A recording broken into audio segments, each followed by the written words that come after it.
In this tutorial, we will be discussing the acid-base properties of ions and salts. The pH of a salt solution is determined by the origin of the salt's cation and anion. For instance, a neutral salt solution, the cation of a conjugate acid of a strong base, and the anion of a conjugate base of a strong acid. In other words, once we look at NaCl, we can look at it individually. Na could potentially be from NaOH. That's a very strong base. Cl could be potentially from HCl. That's a very strong acid. So once it loses that hydrogen, once it loses the OH, it doesn't want to reform. So therefore, it's just not going to do anything. It's going to sit in solution. A basic salt solution is a cation, is a conjugate acid of a strong base. So over here, these are from strong bases. And the anion is the conjugate base of a weak acid. So here. So once that hydrogen goes away, it's more willing to accept it again. So therefore, pulling hydrogen out of solution. There's two different cases for the acidic solutions. If a cation is a conjugate acid of a weak base, so in other words, here we go, NH4, you can still give up a hydrogen. And the anion is a conjugate base of a strong acid.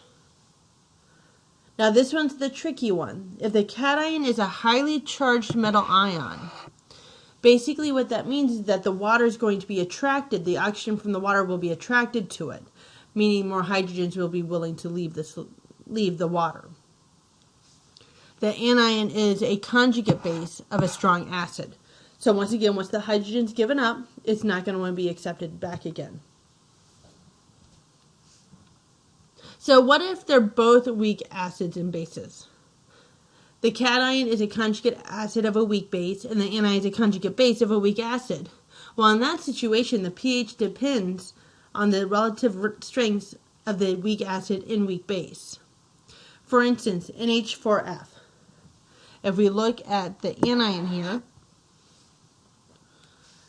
HF is a weak acid, relatively strong to the conjugate base of F-. And H3 is a weak base, relatively strong to the conjugate acid of NH4+.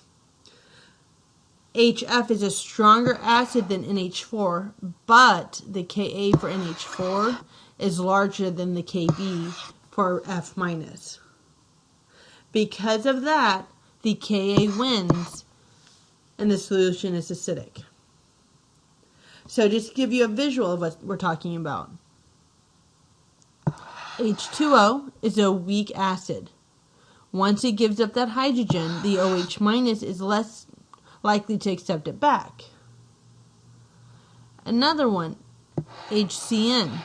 Notice the base strengths get bigger as you go down. Once that hydrogen goes away, the CN-. However, if we go all the way to the top, HNO3, once that hydrogen goes away, the NO3 doesn't want it back, and so therefore it's neutral. So what would be the pH of NH4 to SO4? NH4 is a conjugate acid of the weak base, NH3, and SO4 is the conjugate base of the strong acid, sulfuric acid. So therefore the pH would be acidic or less than 7 because of the hydrogen involved in the NH4. What's the pH of the lithium phosphate solution? Lithium is a conjugate acid of the strong base LiOH. So therefore, once that OH is gone, it doesn't want to come back. Phosphate is the conjugate base of the weak acid H3PO4. Therefore, it's more accepting to remove hydrogen from the solution, making it basic, or more than 7. So let's go through some of these. In the next few slides, we're going to go through these one by one. So let's take a look at strontium chloride first. The strontium cation is the counter ion of a strong base SrOH2. And therefore the pH is neutral because it won't accept the OH back. The chlorine anion is a conjugate base of a strong acid HCl, and therefore pH is neutral as well. Therefore, this is a neutral solution. Aluminum is a small, highly charged ion, meaning it's an acidic cation because the water molecules, the oxygen, is attracted to it. Whereas the bromine is the anion of a conjugate base of a strong acid, HBr. It is therefore pH neutral. This means the cation wins and it's an acidic solution. Let's do a few more.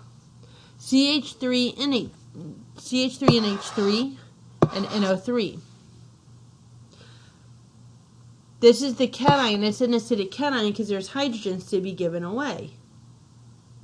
It's the conjugate acid of the weak base CH3 and H2, and therefore acidic.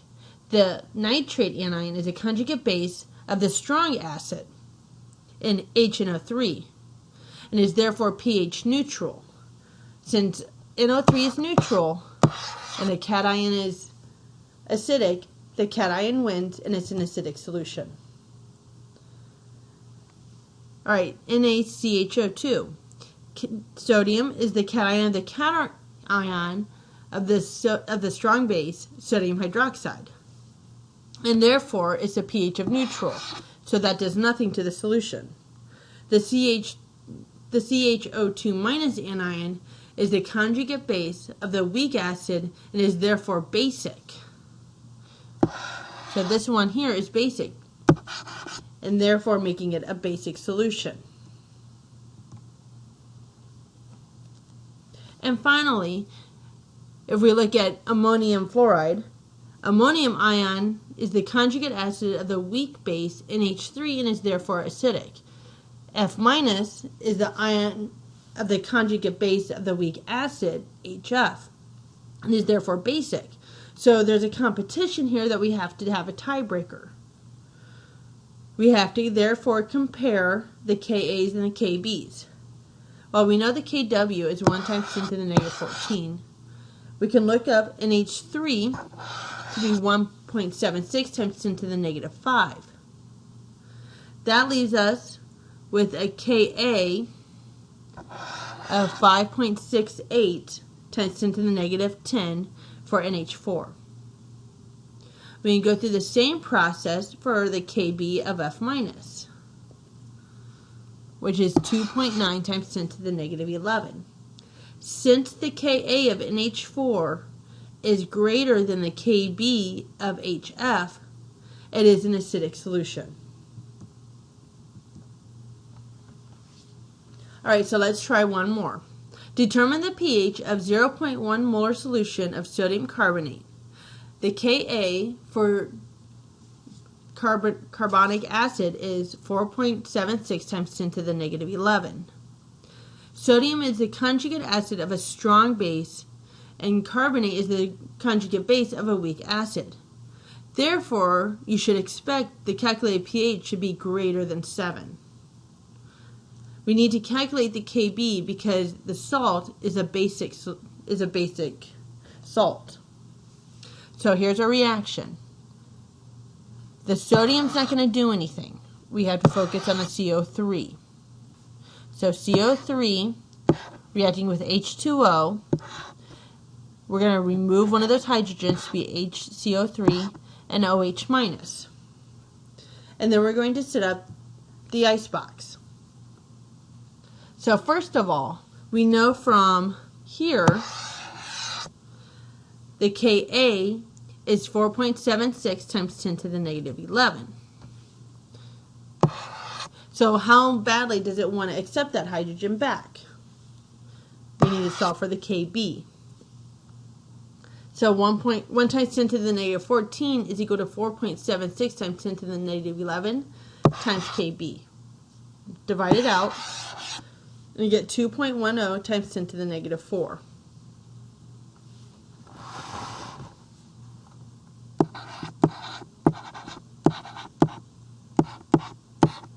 Now we can set up our icebox.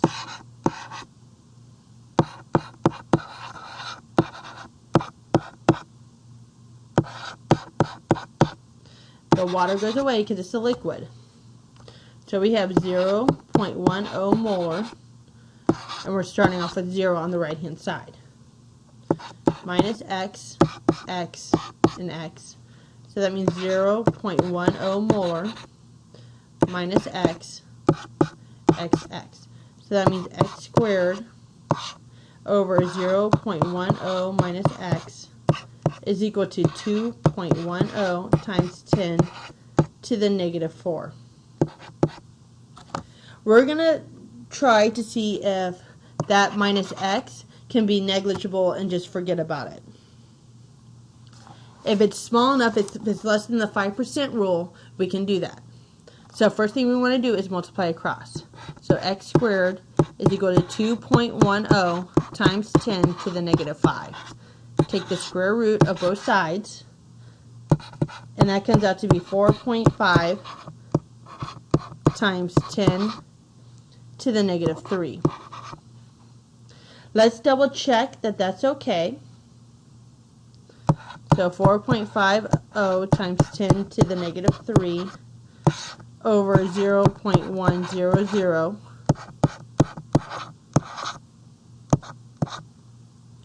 And that comes out to be 0.45%, so we're good.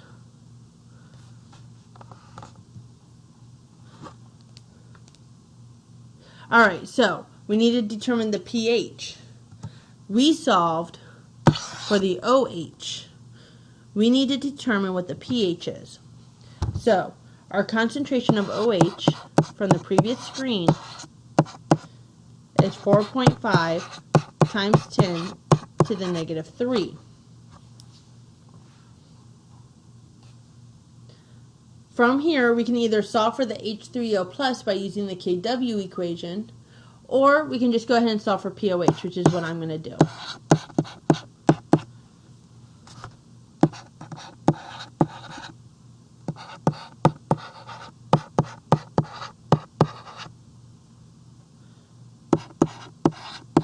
So I'm going to take the log of 4.5 times 10 to the negative 3, and that comes out to be 2.33.